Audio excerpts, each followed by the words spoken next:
Friday special খাবার বলতে আমাদের বাসায় যেটা করা হয় আমাদের সকলের নিজ নিজ পছন্দের খাবার। আর সেভাবেই প্রতি ফ্রাইডেতে রান্না করা হয়। আর সেদিন রান্না করা হয়েছিল মসুরের ডাল, শুটকি ভর্তা, বেগুন ফ্রাই, এছাড়া ছিল ঘন্ট আর চিকেন কষা। আমি প্রথমেই খেলাম ডাল আর শুটকি ভর্তা দিয়ে।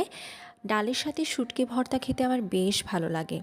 অনেকেই দেখেছি ভর্তায় পেঁয়াজ ভেজে দেয়, তবে যে কোনো ভর্তাতে আমি কাঁচা পেঁয়াজ এবং সরিষার তেল মিক্সড করে খেতেই পছন্দ করি, এটাই আমার ভালো লাগে। এই যে এখন বেগুন ভাজা দিয়ে খাচ্ছি, আর এই বেগুন ভাজাটা অনেক মজা, আমার ডাল দিয়ে খেতে বেশ লাগে।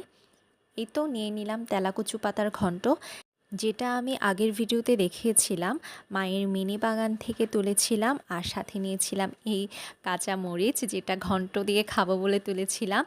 আর সেটাই করলাম, ঘন্ট দিয়ে কাঁচা মরিচটা দিয়ে বেশ মজা করে খেলাম। আম, ঘন্ট, কাঁচা মরিচের ঘ্রাণ সব মিলে মিশে একেবারে স্বাদে ভরপুর। অনেকটাই ভাত আমি এই ঘন্ট দিয়ে খেয়ে নিয়েছি।